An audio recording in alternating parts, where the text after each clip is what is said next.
Here we go. Okay. Whoops.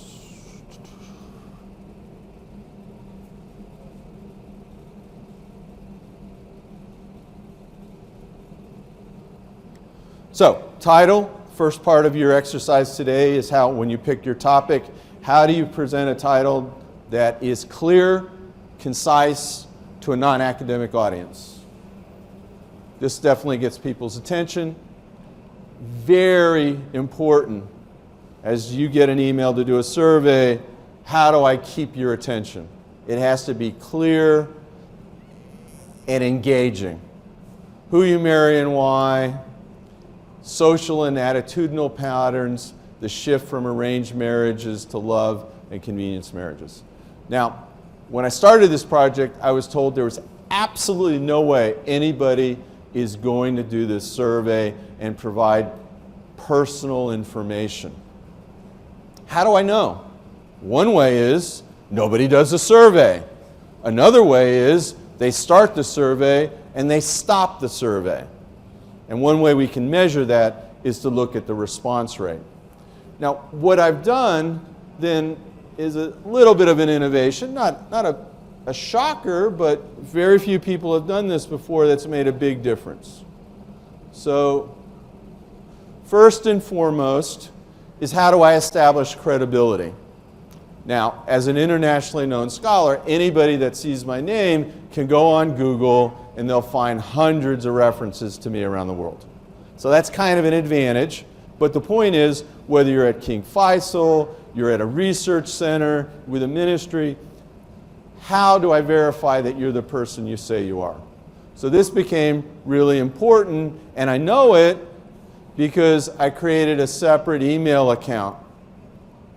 And I said, to maintain that rapport, I want to make sure that if you have any questions about the survey, how the data is going to be used, any issues that arise whatsoever, send me an email.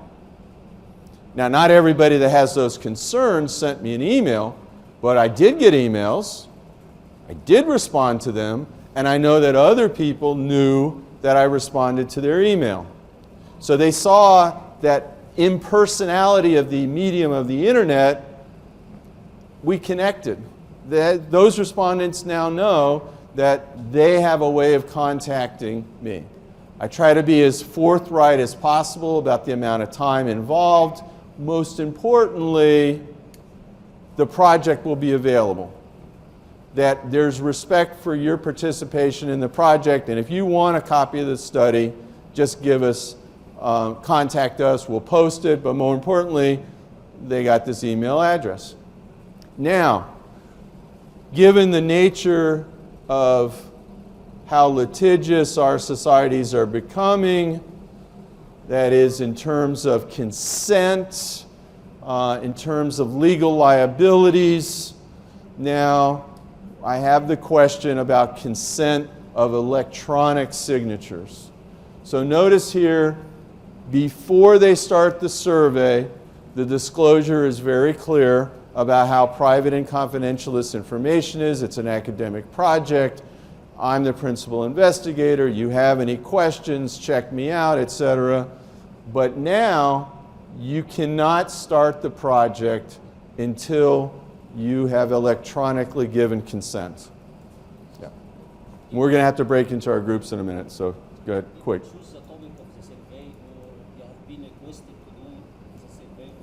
No, this is my project. This is complementing the other earlier projects. There's some similar questions and some different questions. So, as we break into a group, at this point, any respondent participating in the survey has granted permission for its use electronically, and we can proceed to use that information. What would happen if somebody comes to me later and says, I don't want my information used in this project? What would I do? If it's completely confidential, is there any way to respond to that person's concern? Huh? Well, that's not going to work. What we can do is we can triangulate. We can ask them for specific information, ideally what time, day, information about maybe their father. I ask them their father's occupation, their mother's education, some specific questions. If they can provide that information, we can triangulate it, we can find that individual, and we can delete it. That's how we handle the balance of it being completely confidential, but still respecting that opportunity to withdraw from the survey. So what we need to do right now is break into our group for our 10-15 break. There's 32 people in our group here today, so I'm going to count to 8. So please watch, and when you come back, just make sure you know which group you're in, and then we'll go to a break and look at the activity number 1. So 1, 2, 3, 4, 5, 6, 7, 8. Can I have your attention, please, ladies? The second rule of thumb is whether your data is rank ordered and whether you're collecting your data in equal intervals, equal units. The first level of data measurement is what we call nominal level data. We can't rank it. Husband, wife, are you going to tell your wife that you're superior to her? Or are you going to say that husband, wife is not ranked? I mean, I know what would happen if I said it to my wife. I'd be sleeping on the couch, right? So, where are you from? What city are you from? What country are you from? Are you gonna, is that a rank order? Is one country superior to another? If it's not ranked, it's nominal level data. Each unit in your collection of information is equal. So a typical example is going to be your geographic residence. So if I'm asking, particularly important to me in a multi-stage sample design, what region of the country are you from? Now I could say Eastern Province, Western Province, Central or South, but that's general if I wanted something more specific. And if I show you the different surveys, I have it more granular, more detailed, or more general. I can take neighborhood level and aggregate it to city level. I could take cities, I could aggregate it to metropolitan levels. But if I asked you what province you're from, I can't discern what city you're from, right? So you have to make a decision in terms of your unit of analysis. What is the smallest unit that you can collect your data on? It's always easy to aggregate up. It's difficult to go from general to specific. So non-ranked data is really important. Can you think of other examples of non-ranked data? What information might you collect that you wouldn't have it in a hierarchy? Which department are you working? Okay, so degree program, if I'm asking students what's your major, if I'm asking faculty what's your teaching position in, if I was asking you what university do you teach in, all of these would be nominal level data. Race of the respondent, race or ethnic background. Exact country. In my marriage survey, I ask a question, what tribe are you affiliated with? Right? Nominal level data. So when we do collect this information, we're going to aggregate it based on not a hierarchy, but just for informational purposes.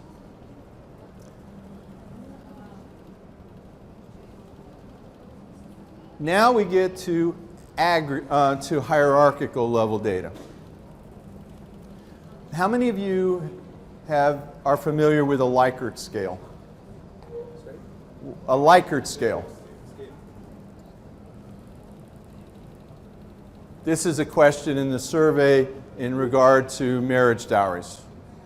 A Likert scale is an attitudinal scale, and it ranges from, it could be bipolar, high or positive, negative. It could be unipolar, only in one direction.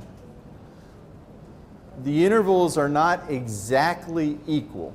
We can organize them as the difference between I really like my job to I really dislike my job, but the in-between categories aren't equal. That's why we're going to say this is an ordinal level scale. We can rank it by hierarchy, but the intervals themselves are not equal.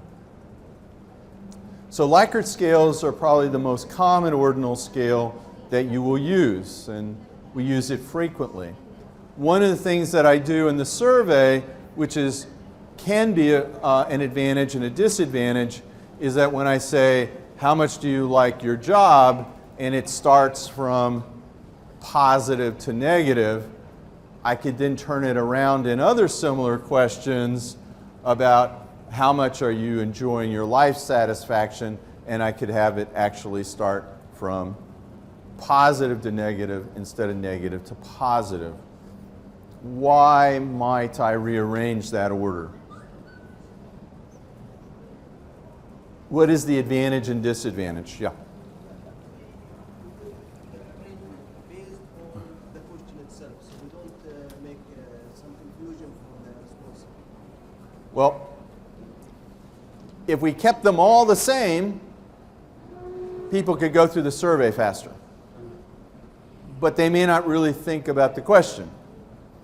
If you try to keep them honest and rearrange the directionality of the answers, they may not read it carefully enough and give you a wrong answer. And I'll show you a question in my first survey about entrepreneurship. I asked the question of,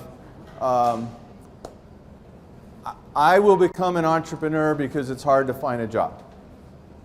And then I asked the same question later, I'm not going to become an entrepreneur because I'm not going to have a hard time finding a job. The answers to those questions should be highly correlated. It's what we call construct validity. If those sentiments are consistent, then you know that respondent is answering truthfully or is giving it a thoughtful response. These become keys to identify certain questionnaires that are being completed that may not be reliable. And that's one of the advantages of the technology is in the old days, I remember having to go through each individual survey and trying to decide whether they missed a question or, you could create a proxy for missing data or whether they were actually answering it honestly. Here, we can take certain questions and look at their correlations and decide if there are too many inconsistencies to drop that questionnaire, to drop that respondent. We didn't have that capability, particularly as easy as it is today. So Likert scale is probably the most common ordinal level measure that you will use. Can you think of another one that isn't attitudinal? And I say that because there may be sensitive questions that the answers are rank ordered, but you don't want to get into specificity. About what?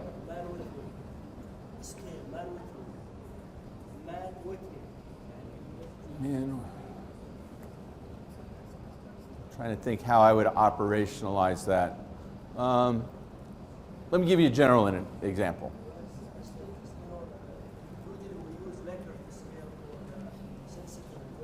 Uh-huh. Social sciences researchers. So also that would give you the exact classifications between the sample that you are using if you inhibit questions. Mm-hmm. So, Okay. Let me give you a sensitive question and ask what would be the difference in the response rate. What if I ask you how much money you make? And I say, tell me how much money you make. Or I put down in intervals of 5,000 reals. Huh?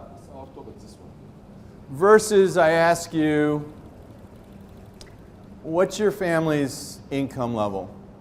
Is it very high, high, medium, low, or very low?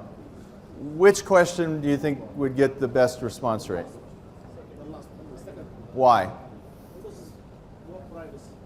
Okay. So just how you specify the answers could make a difference in the response rate. If I ask somebody, how much do you like your job at King Faisal? And I ask them, I love my job, I hate my job, no real opinion, it's okay. Versus I have very clear intervals of my job satisfaction. And I want to raise the issue of job satisfaction now because at the end I want to show you how you can take multiple measurements and combine them into what we call a composite measure. So what would be the components, let's say, of job satisfaction? Money, yeah. Okay, working conditions. What else? Yeah. The what? Your degree or your skill. So you're saying the fit of the job to your jobs and experience. Okay. Professional development. Personal gratification or external appreciation?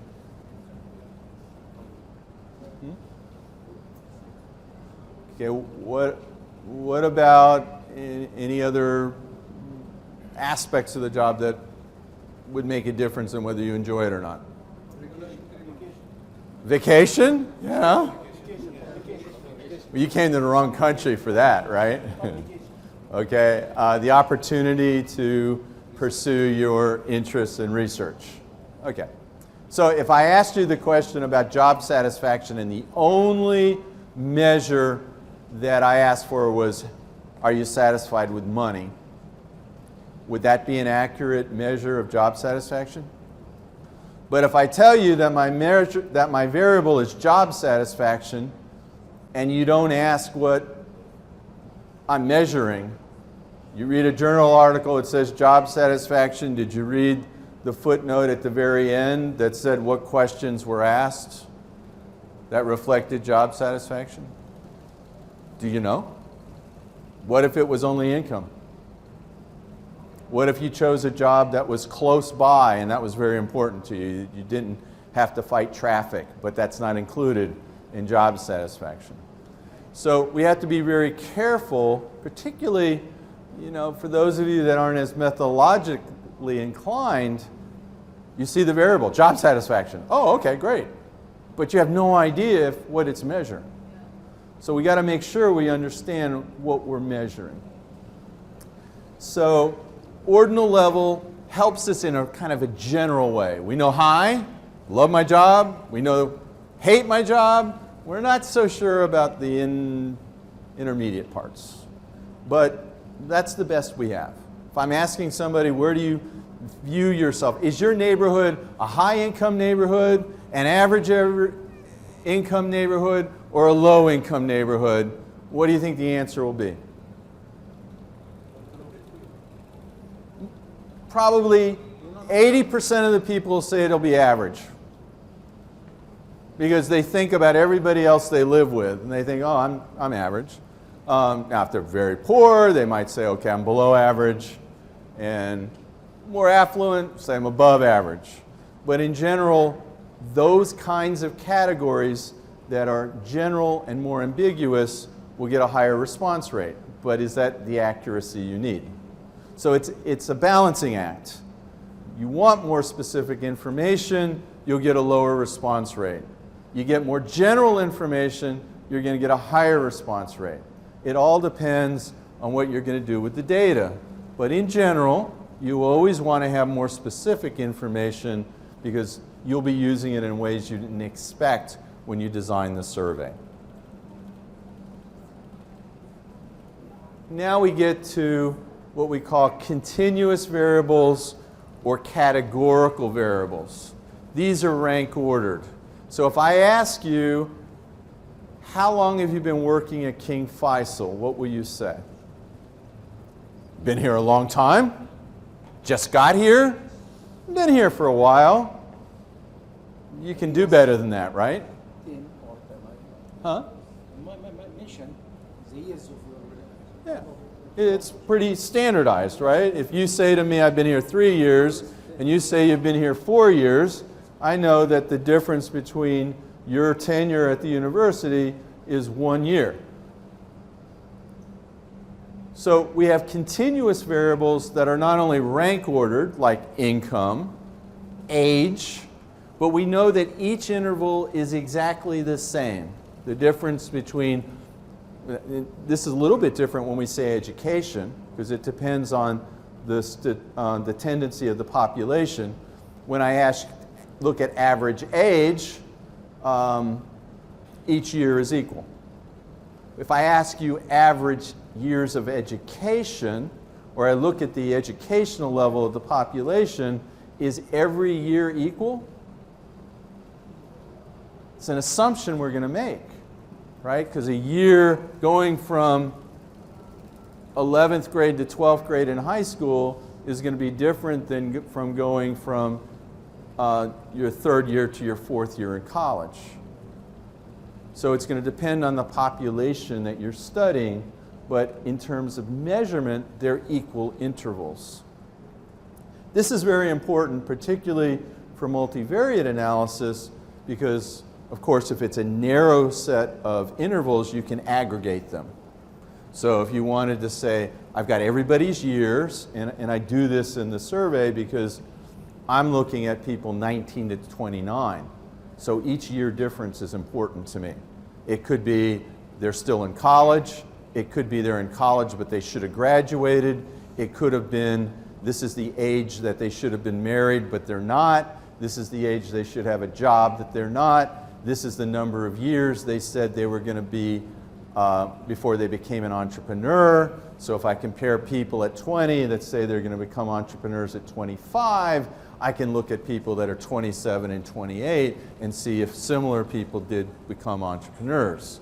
So for me, it's important to get the precise year, but in other categories you might simply aggregate people, maybe in 5-year intervals.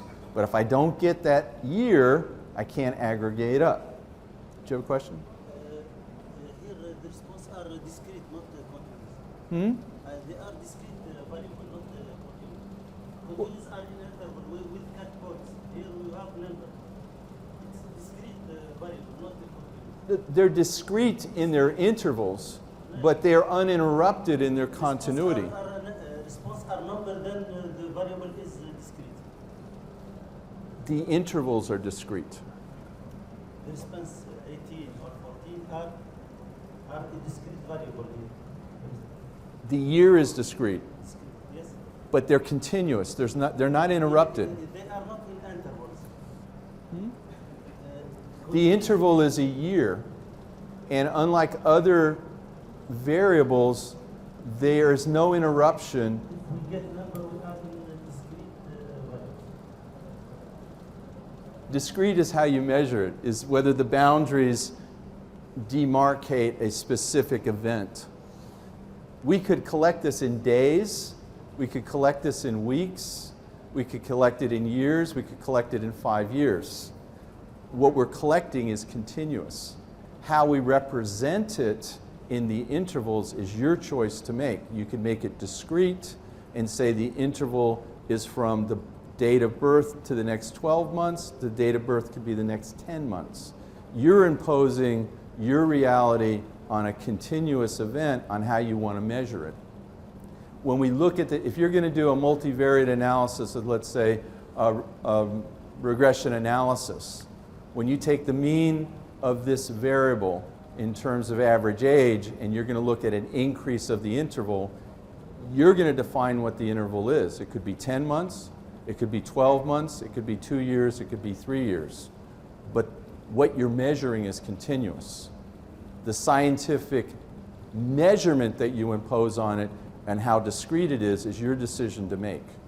The statistics themselves are going to interpret this as continuous in how it's measured.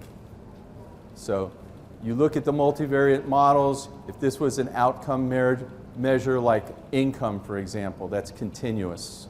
You're going to see the outcome measured in your regression equation in terms of your beta coefficient, in terms of how much the change in income would be. That's how the multivariate model will work in this situation. So you can look at how you're imposing the definition of your variable, but age is clearly a continuous event.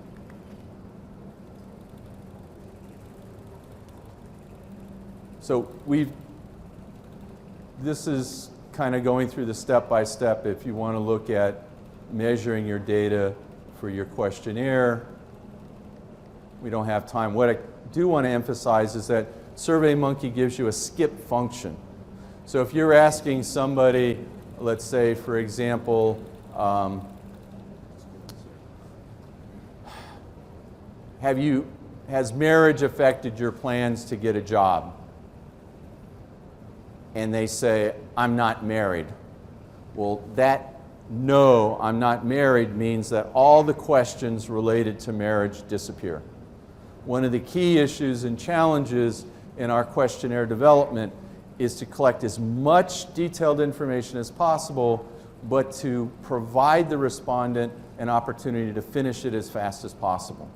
And this takes a lot of time for you to figure out the logic of your questionnaire, not just in terms of the order of the questions, but when you have subcategories or subgroups of people that are going to answer some questions and not others, it gets a little tricky. And it'll take a little bit of experience when you really need to lay it out in a diagrammic form before you start programming it, where you want the skip functions to start, where you want them to end, and where everybody comes back again. This is the visa application. When you sign for a visa application, it's the same thing. When they say like, you applied for a visa before, you say no, then nothing will be... Exactly. And so that's the functionality that you have here, so that at any particular event that triggers a different set of questions will only appear for that subpopulation that it applies to. And that accelerates the process. In this case, is there any minimum for the respondents number? No. No. So out of 100 questions, depending on who that respondent is and how appropriate those questions could be, that person might answer 80 questions, might answer 60 questions, might answer 90 questions. It all depends on how they fit into the questionnaire. And you make that decision.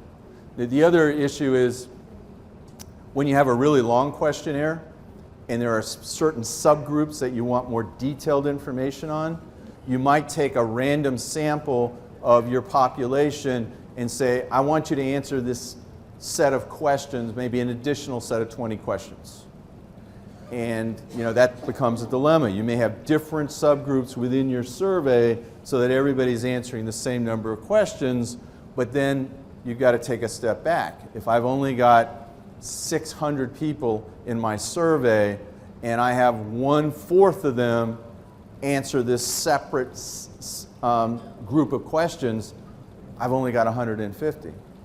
What can I do with 150 people, which is different than if you've got 1,000 people or 1,500 people. Doing these sub-modules and trying to make sure that they're representative of a subgroup becomes sometimes a challenge that becomes self-defeating, because then you come up with this kind of separate questionnaire, but there's just not enough people. Yeah. You can calculate the critical size by using what we name the control question. Well, population size is going to depend on the number of... Size of survey, you can calculate. Part of it depends on your key variables. How many key subgroups do you have in a population? So when you compare somebody, let's say by gender and by education and by age, suddenly you realize 500 completed questionnaires isn't enough to answer some of the questions that you have. So when you have general questions, you're going to have more respondents in each cell of your matrix. If you have a lot of questions and more cells, then there's fewer and fewer people that are going to populate your cells. And then you may have a problem in statistical significance. So you really have to have that balance. General questions, you're going to get the larger number of responses. Breaking it into many different subgroups, you're going to have a problem. Then you really need a large survey. And that's always something to keep in mind, because invariably you're going to find a relationship that's not statistically significant, but maybe substantively important. Is it really a relationship, but you don't have enough people in your survey? Or is it just a randomized event and you don't have confidence that relationship exists because it doesn't achieve statistical significance? That becomes the real challenge in the interpretation of your data, and that takes a lot of experience. Yeah.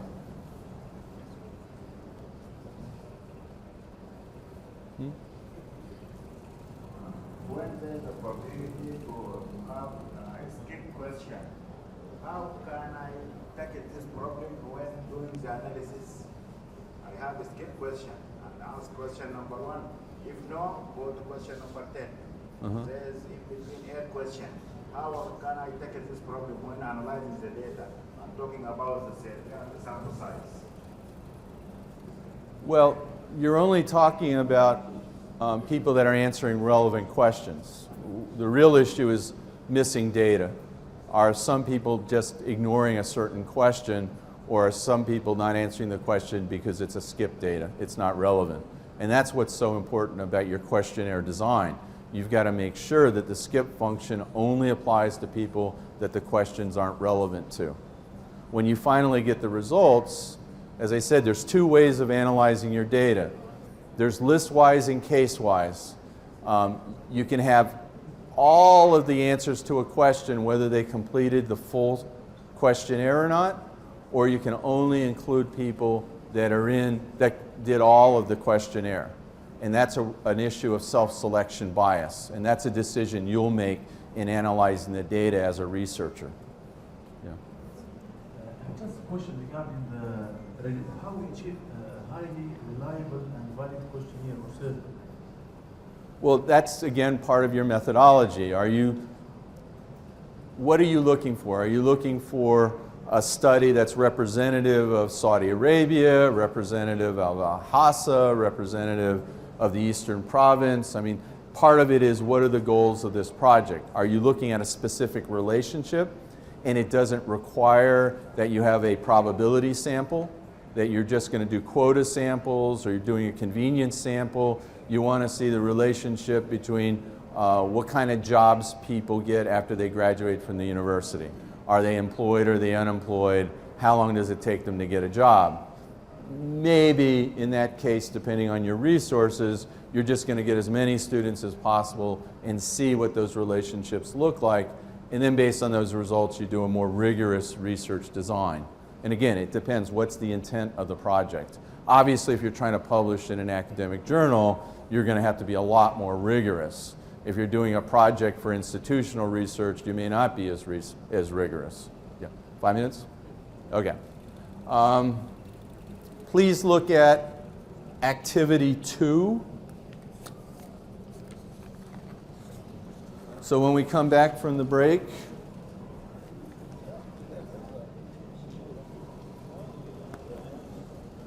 with your research topic, identify a question for each of the 3 levels of measurement. What kind of question would you ask that would generate nominal level data? What kind of data or question would you ask for an ordinal level? And what kind of question would you ask for categorical?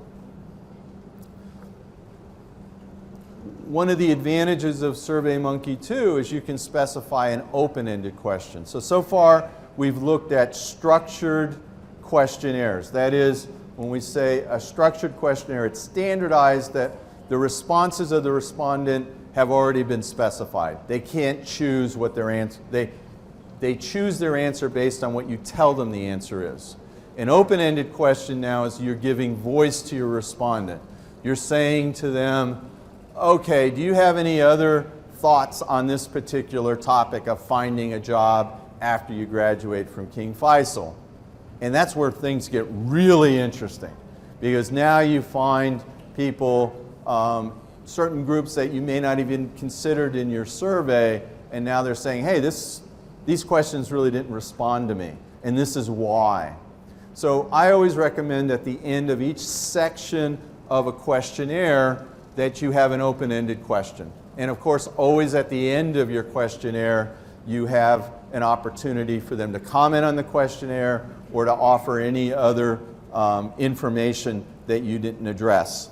The last part for this activity is, what is your marketing plan to get a higher participation rate?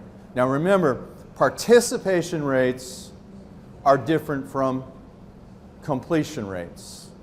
How do I get you to open up that email to do my survey? Well, that's a participation rate.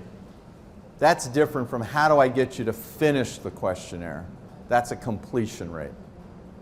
So these are two distinctions. Also, when we talked about consent, and I didn't go into institutional detail, but within an organization like King Faisal, you will have to have your institutional human research review board approve your questionnaire. The institution is liable for any other issues that you as a researcher may encounter in disseminating your questionnaire. Once that approval is granted, then you get the approval of the individual respondents, and that's what we call respondent consent. So just to be clear, institutionally how you would proceed, you would want to submit your questionnaire to your internal KFU review board. So any questions as we take our next break? If you have a question, why don't you just see me now and take your break, and we'll see you in 30 minutes.